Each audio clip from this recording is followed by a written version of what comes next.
Hi, everyone. Welcome back. I want to tackle a tough question today. Why do marriages really fail? Every once in a while, someone asks me that question. I'm not sure the answer has changed a whole lot. If you Google that question, you're going to come up with similar answers. The number one reason, usually, why marriages fail, according to Google, is communication issues. Other answers include conflict resolution, failure, blended family issues, finances, infidelity. I mean, there's a lot of micro reasons why marriages fail. Those are probably fairly consistent.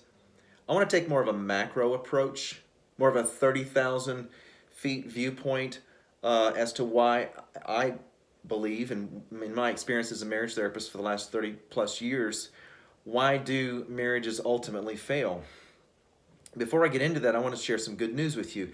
The good news is any one of these, and I'm going to share three of them, any one of these reasons can turn a marriage around relatively quickly because people tend to respond better to what they see rather than what they hear. What couples often do in trying to fix their marriage is they think that more words and less action is going to work. And I'm here to tell you that less words and more action actually creates a better product when it comes to addressing issues in a relationship. So if you pay attention to any one of these threes and even model this, whether you speak to it or not, in fact, what I encourage couples to do, especially when I work with men individually, is I encourage them to do these three things and don't say anything. Don't brag about it. Don't say what you're going to do. Just do it and let the results speak for themselves. So I want to jump into these three items with you. And then I want you to think about your relationship right now and as to whether or not you're doing these things.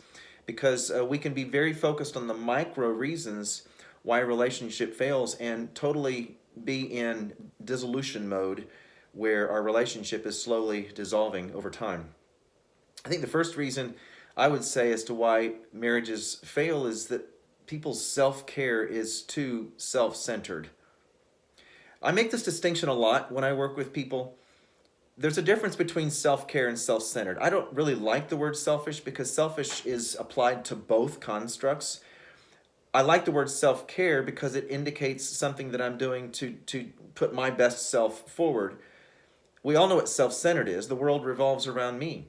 But I think the way to make this distinction is just to operate two little words as to why you're doing your self-care activities. And those two words are so that.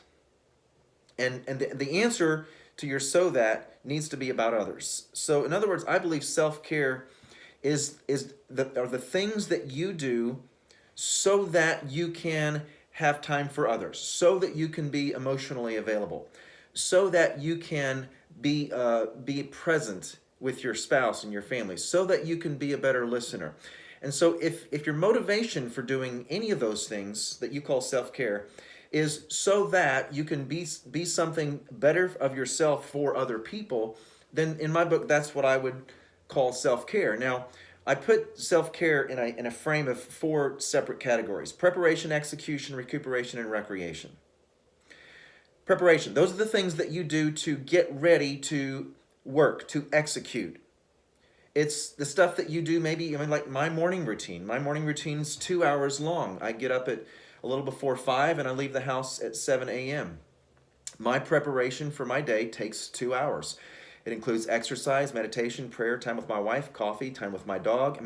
I have to have that preparation season every single day, 7 days a week, 365 days a year. There's no exceptions. I don't take a break from my morning routine because I know that in order for me to be available for others, I have to have these activities in my morning. And preparation then for you would look obviously a little bit different, but it needs to be framed in that way so that you understand the reason why you're doing those things. All right? So preparation so that you can be involved in execution. Ideally, every one of us would like to be able to do the things for a living that we love to do. I've worked as a waiter. I've worked as a construction worker. I worked in a grocery store stocking shelves. I've done a lot of different things.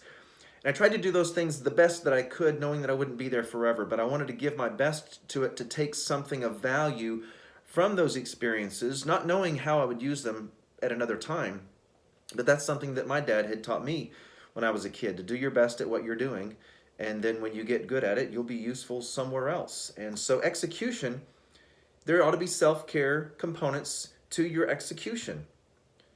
Doing things the best that you can do, doing things and maybe even teaching other people, helping someone understand. The best way to learn anything is to teach somebody else to do it. If you can teach someone else, then you know it pretty well. So execution, there's things that you can do in your day to execute a better self for you so that you're available for other people. Recuperation.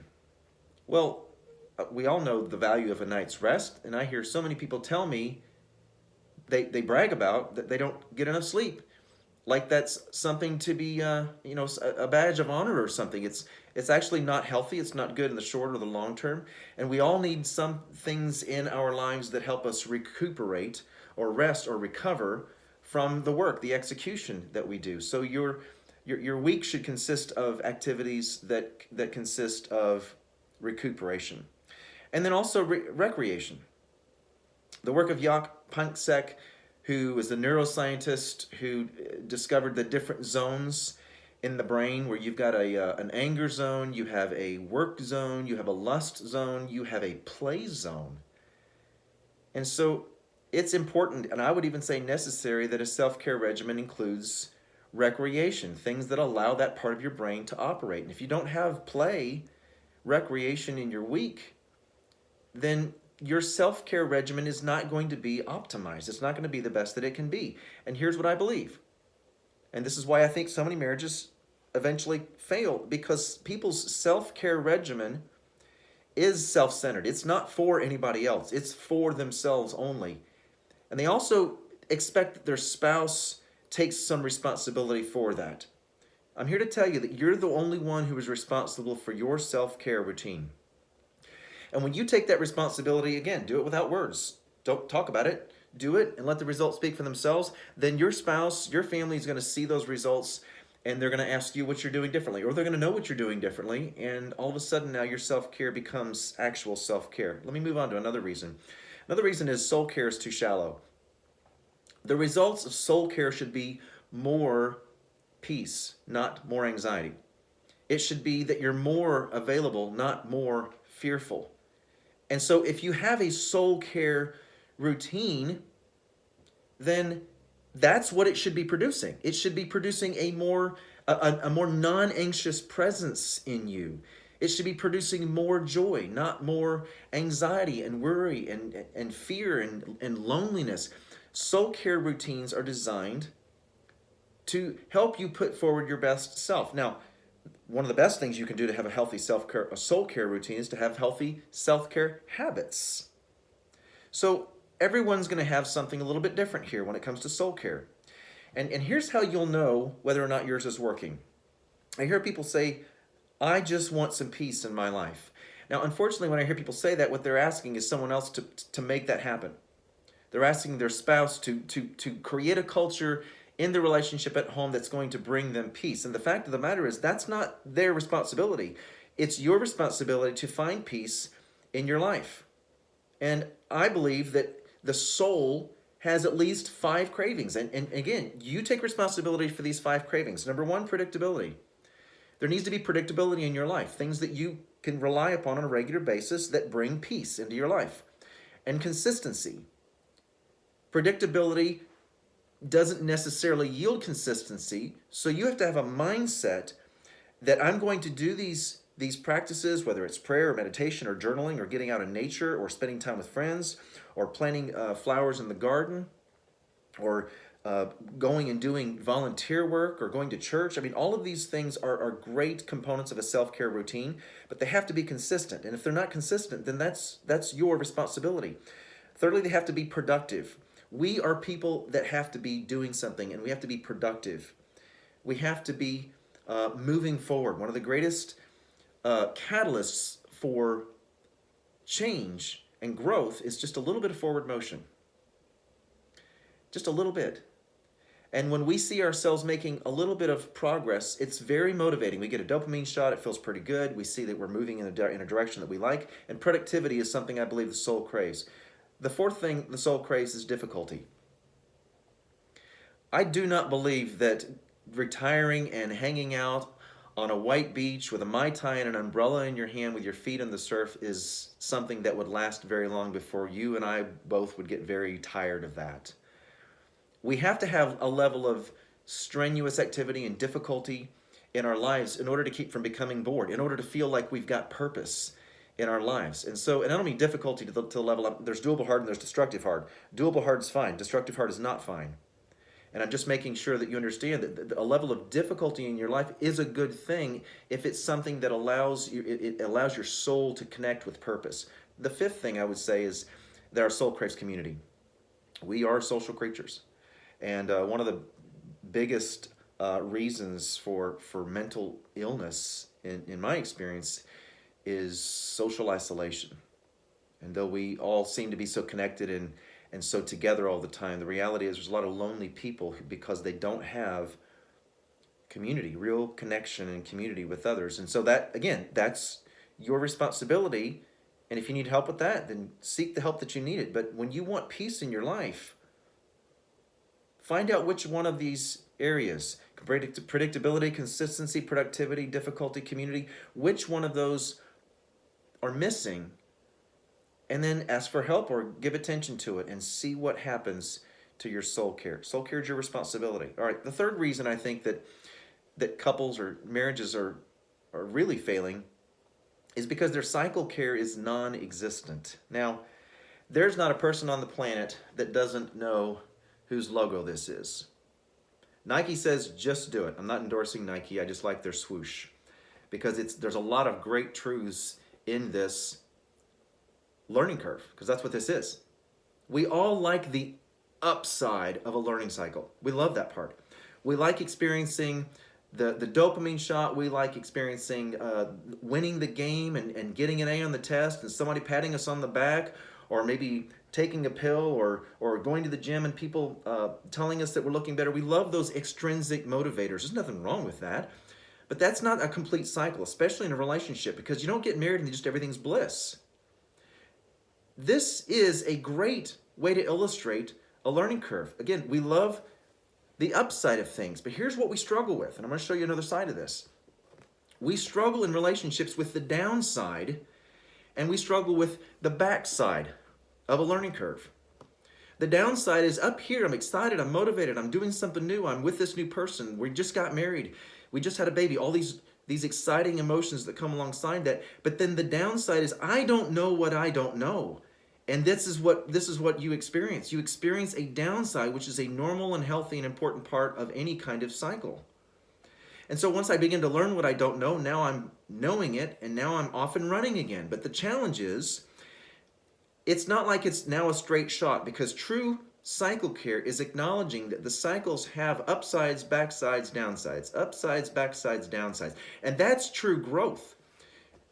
When a relationship's not growing, they're experiencing all those things, but they're not aware of it. And slowly and surely, they're going downhill. The backside of a relationship is just you practicing.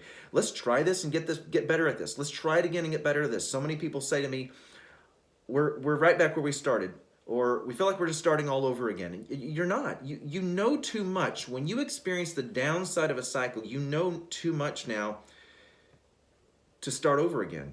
But you don't really start over again. What you do is you experience some progress, and then you get to test those muscles, you get to learn these things, you experience that whole cycle. Here's the real key with cycle care. It's understanding that the whole cycle has value.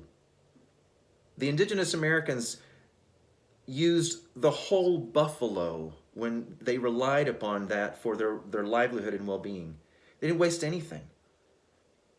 And if couples in relationships are relying upon the whole cycle and paying attention to the upside and the backside and the downside, and not passing judgment on the parts that I believe are actually the greater heroes, they would begin to experience the forward motion and the progress that would allow their relationship to stretch and grow and mature and become something much more powerful and much more useful for them and for others. One last thing on this.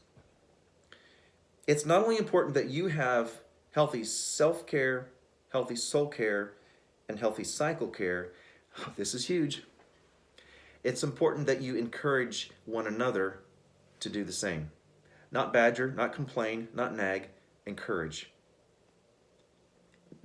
One of the three biggest reasons why we're discovering that marriages fail after 20 years of marriage is because they fail to encourage one another in these areas, these needed areas, these macro 30,000 viewpoint looks at a relationship. It's one thing for me to have great self-care. It's another thing for me to encourage you to have healthy self-care, and then support it, and then foster a culture where it's not just an okay thing, but it's like, let me help you have better self-care. Let me help you have better soul care. Let us help each other with better cycle care. And when you pay attention to these three ideas, your relationship is not going to be drained by the micro issues that are often plagued in many marriages, and in fact blamed for why they dissolve in the first place. I'll remind you of the good news again, and then I'll close here. The good news is that if you pay attention to any one of these pieces, even just you by yourself, you can experience fairly quickly progress and forward motion in your marriage. And I challenge you to try that. Listen, if you have comments or questions, please do that. Share this with somebody that can use it. If there's any content you'd be interested in hearing about, I would take a look at that and see if we can just be a help to one another. So I enjoy being with you guys. Thank you for supporting this channel, and I'll see you next week.